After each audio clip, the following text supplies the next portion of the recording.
ตัวมันยังงามนี่เรือเขาเก็บงามๆยอดอ่อนๆมันซ่อนกันอยู่ในลมยังบอกก็จะขึ้นไปสูงเลย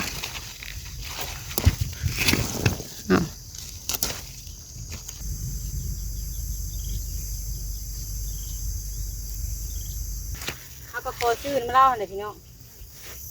เอาแต่ล่าลายก็บ่ได้เลยเนาะพี่น้องไผก็ได้ของไผก็คือกันหั่นแหละเอาต้องรู้จักว่าของเกิดปุ๊กเก็บเมื่อไรพอดีหนึ่งทอดปลาเด็กลงวัดลงว่าพี่น้องตอนเช้าโดยกราบสบายดีและสวัสดีเด้อพ่อแม่พี่น้องเพื่อสุขคนเนาะตอนนี้กันแรงๆนี่4 โมงเลยพี่น้องเสร็จแล้วน้อยก็สิมาเก็บพักที่ว่าเขาประบนปลูกไว้เลยพี่น้องก็เอาเงินให้เราพอได้ซื้อกาแฟพอเรากินกาแฟชงกินกาแฟนะพี่น้องเอาเงินให้เราพอได้ซื้อกาแฟแล้วเขามาเก็บเอาเพราะว่าเมื่ออื่นนี่คือว่าวันศิลพี่น้องก็เลยว่าเก็บพักย้อนบวบเอาเมื่ออะไรสแลมน้อยสีไปหนึ่งอะไรสิทอดปลาแดกในเห็ดสมุด3 ภาคอะทอดไปจาก3 ตัวแบบนี้ค่ะตัวชิ้นใหญ่ๆเนี่ยพอดีเขามาเก็บรถเพิ่นกระจกดินวุ่นอยู่ในนี่ผากรถจักไว้น้ำรถข้าเจ้านี่แหละข้าเจ้าจกดินออกไปนอก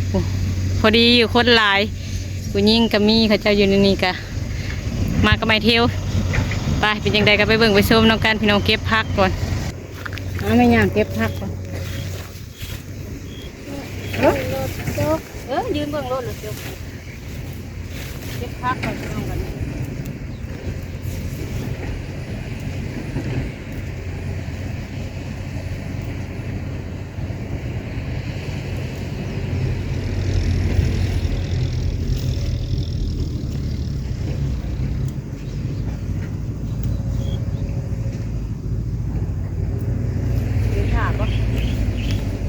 ย่างมาผิด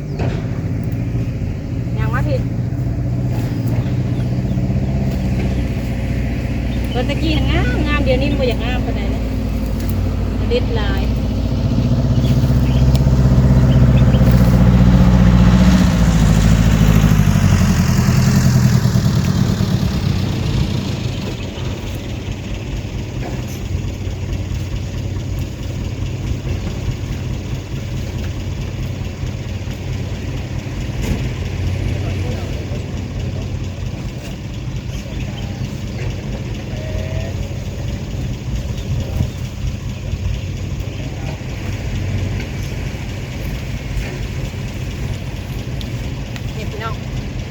แต่ยังงามอยู่เลย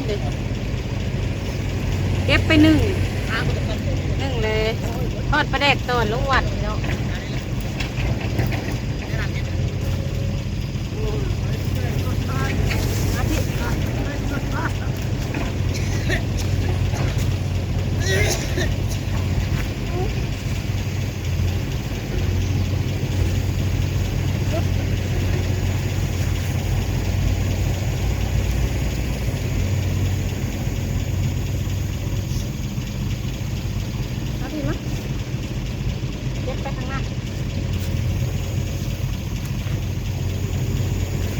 บนว่าทั้งพุ่นก็มีจักเลยหาพอเห็นดอกวันไปทั้งพุ่นเก็บแต่แถวนี้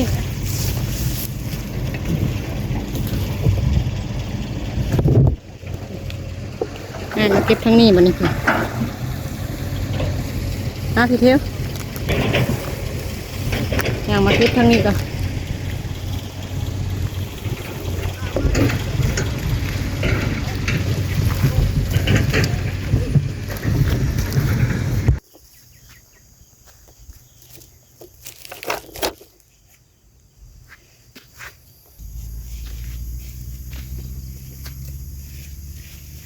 ก็ตามาดูเป็นมะกระตาบเก็บผักหมกบวบก็มีผักหมกอื้อก็มีพี่น้องเรียกว่าหมกอื้อนี่หมกอื้อนี่ก็เป็นอยู่ได้มากน้อยแต่ว่าใครมาขอเก็บตำราวกันใครเห็นกับเขาก็เอาผู้อยู่แถวนี้แล้วเสือกันคันป้าอ้อยก็ยันบ่ใหญ่เดี๋ยวพี่น้องแต่ว่าคันใครเห็นกันบางคนถึงจะเก็บเอาหมักน้อยไปแกงเส้นนั่นเส้นนี้เพราะมันอยู่ไกลพ้นเขามาพี่น้องเขาก็คอชื่นมาเล่าเลยพี่น้อง เอาแต่ละล่าหลายก็บ่ได้เลยเนาะพี่น้องไผก็ได้ของไผก็คือกันหั่นแหละเราต้องรู้จักว่าของเกิดปลูกก็หมักน้ำเลยโมเมนหมักอย่าเหยียบเลยเขามาเหยียบได้อยู่หั่นแหละยอดหมักคันตัวมันใหญ่ก็เป็นจะเอาอยู่ไปลอกแล้วก็ไปก้านก็ได้พวกหมักอันก็หมักน้ำนั่นเองกุ๊กมักกับกุ๊กมักน้ำดูน้ำไม่อยาก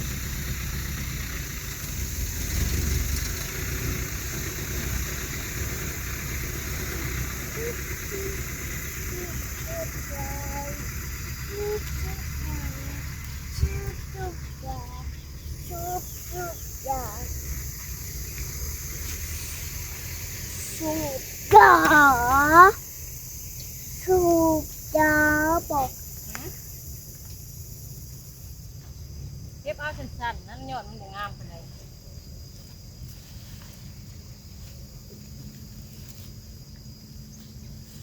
กระพนโบราณช่วงหนึ่งมันลดยอดน้อยเลยเด็ดเลยค่ะถ้าในพนห้ามดุกับยอดใหญ่อยู่แล้วค่ะพนบ่ห้ามพนหากรรมตุกความชื้น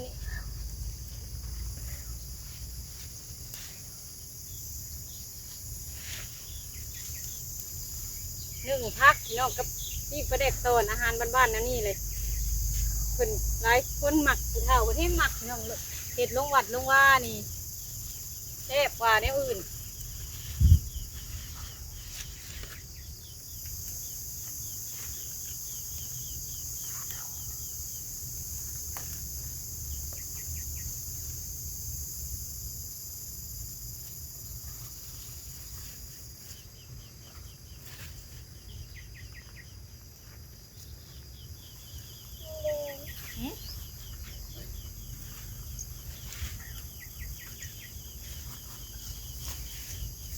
ห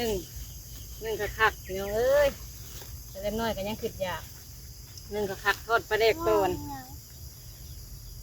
ผู้เฒ่าเพิ่นมากินในพี่น้องสมุดลงเห็ดลงเพลนจากหันลงวัดลงวานนี่ผู้ที่เพิ่นลงใส่บาตรจานน้ำเพิ่นอยู่ล่างถ้วยล่างบวงเนี่ยทานเนี่ยผู้เพิ่นก็มากินอาหารบ้านนอกบ้านนาปัวเชื้อราอยู่เขตในเมืองแบบนี้มีแต่อาหารสำเร็จรูปที่แบบ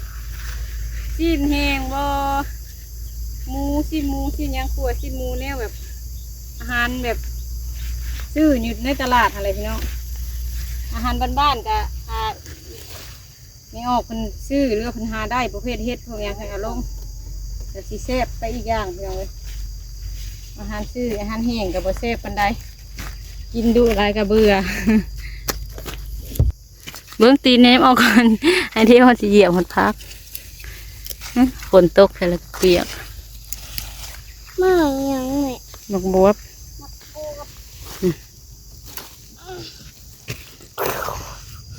ตัวมันยังงามนี่เรือเขาเก็บงามๆยอดอ่อนๆมันซ่อนกันอยู่ในลม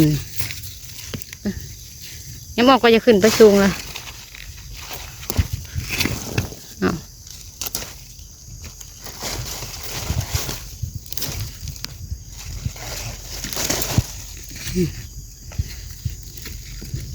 ผักหมกบวบมันลามไปแบบนั้นงามยอดใหญ่เขาเก็บเลยเก็บหมกบวบยำแรงเก็บยอดบวบยำแรงพี่น้อง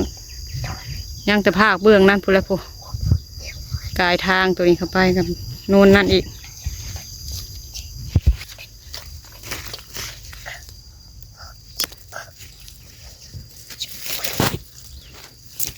กระวิงชิกระวิง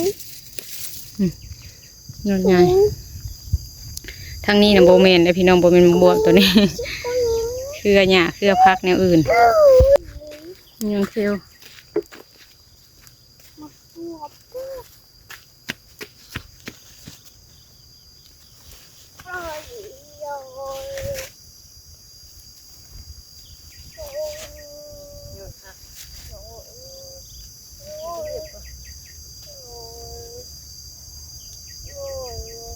ใหญ่มันเบิดแล้ว หยอดเนี่ย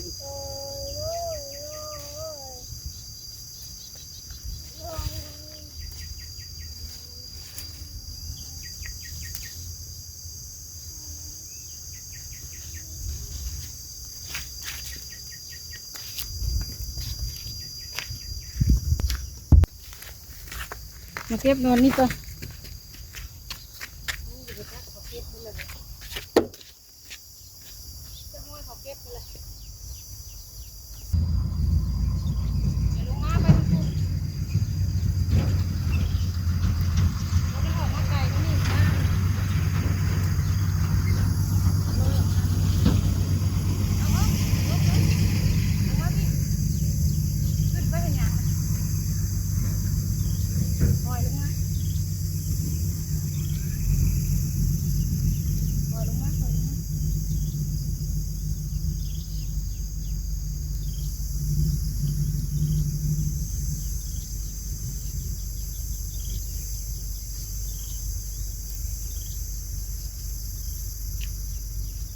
ตัวนี้คนบกเก็บไงยอดใหญ่ลงมาอย่าขึ้นไปยืนไม่ย่านรถอย่าถอยมาแม่ยืนอยู่บนเก่านี่ยืนอยู่นี่อย่าไปขึ้นที่ไหนตกรถเขาก็ชิ้นเนื้อได้ขับแล้วเขาก็ยุดคนดินเนี่ยคนดินต้องกลับไปเมื่อที่แก้นแล้ว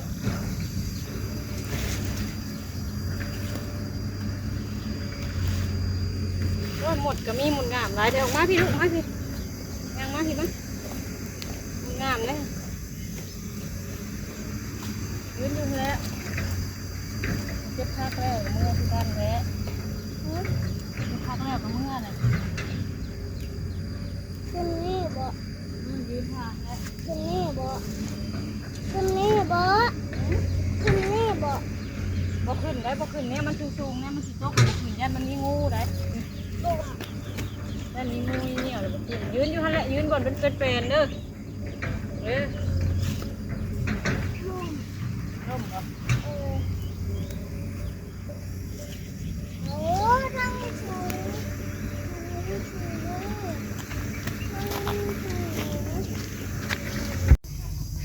เก็บผักกันแล้วเลยพี่น้อง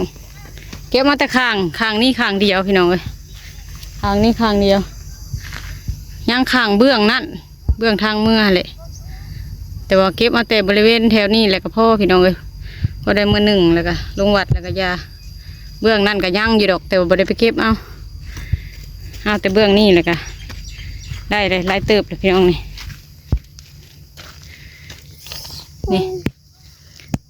ก็ยังงามอยู่พี่น้องไอ้เบื้องนี่คนเขาเก็บบัวฮอดลังเถื่อเขาเอาแต่เบื้องนั่นก็ยังพอได้หนึ่งอยู่พี่น้องเลยเก็บเมื่อไรพอดีหนึ่งทอดปลาเด็กลงวัดลงว่าพี่น้องตอนเช้าแต่ว่ามื้ออื่นเนี่ยเที่ยวเพิ่นไปโรงเรียนพี่น้องเลยอาจสิลงไปส่งของกินให้เพิ่นอยู่วัดอยู่ไม่ออกค่ำวัดอยู่วัดเพิ่นกระแตงใส่ผ้าขาวอะไรพี่น้องแต่ว่าอาจสิบ่ได้อยู่ตักบาตรอะไรพี่น้องไปส่งเอาก็ได้พี่น้องเลยขอแต่เฮามีใจใส่ศรัทธาไปส่งของอยู่ของกินเอาก็ได้คือกันบ่ได้อยู่ใส่บาตรก็ได้คือกันเอาก็นบโยมือเอาอะไรพี่น้องผู้พักก็งามขอซื้อน้ำป้าเพิ่นพอได้เราซื้อกาแฟนี่แหละพี่น้องโอ้ได้ลายเติบอยู่คันเก็บเอาเบิดเบื้องทั้งนั้นก็ลายให้เลยพี่น้องเลยเต็มกระตาพุ่นแล้วแต่ก็บ่ได้เอาเบิดดอกเอาสำนีกับพ่อเลยพี่น้องได้ลายเติบเลยพี่น้องพักนะจะเล็กน้อยจะเอาให้เบิ่งให้ดิได้โจมหนึ่งพ่อเลยพี่น้องเลยก็ได้หนึ่งลงวัดลงว่าสำนีกับพ่อก็หาเก็บเอาแถวข้างเบื้องนี่เบื้องนั่นบริเก็บพี่น้องเลยกับรถเพิ่นแล่นไกลไปไกลมาเลยขี้ข้านความไปกับบริไกลก็ดอกภาคโหมทางอันเดียวที่รถคนดินเที่ยวนี่แหละแต่ว่าเอาสำนีกับพ่อพี่น้องเอาลายกับกินบ่เบิดพี่น้องเลยลงวัดลงว่ากับลายเติบเลยสำนีกับทรงสัมผ้าอยู่วัดกับสมุนวันศีลวันโพนกันแต่พอดีสำนีกับพ่อกระตาแตงพี่น้องเลยใส่เสือกเอามันจังทนเสือกมันขาดแล้วก็ใส่เสือกเอา กระตากะนี่อยู่หั่นแหละพี่น้องใกล้ตัวนี้พอได้ไปป่าไปดงมันเก่านี่กะมันจังขาดกับบทเสียดายปันไดพี่น้องแล้วเลยพี่น้องไม่ใจสีออกเมื่อก่อนให้เที่ยวจักคนว่าอย่างคนเดียวเพิ่นพอขึ้นไปอิดงานเลยก็เลยเอามานำกันพี่น้องเลยเลิกไปเลยพอขึ้นมาอื่นนี่เพิ่นก็ไปท่องเที่ยวแล้วมือวันเสาร์วันอาทิตย์วันนี้นะพักพี่น้องแต่สีวุ่นๆนี่กันมือได้เพิ่นพักนะต้องได้เอาไปน้ำอะไรพี่น้องเลยโอ้ยอย่าปากเลยกว่าลูกไม่ถ่ายคลิปอยู่ว่าดังเลยกว่าปลาลุงเพิ่นสิว่าโอ้ยไอเที่ยวคือมาดื้อเทโน่เพิ่นสิว่าไปจังไรก็สิเมื่อก่อนพี่น้องก็ขอบคุณพ่อแม่พี่น้องเบิดทุกท่านเด้อที่มาให้กำลังใจสำหรับคลิปนี้สายเล็บน้อยก็สิขอตัวลาพี่น้องก่อนเมื่อก่อนพี่น้องบัดนี้จังไรก็ขอบคุณหลายๆทั้งผู้เก่าเลยผู้ใหม่ที่มาคอยให้กำลังใจตลอดมาเด้อพี่น้องเด้อจังไรก็ขอกล่าวคำว่าสบายดีเด้อพี่น้อง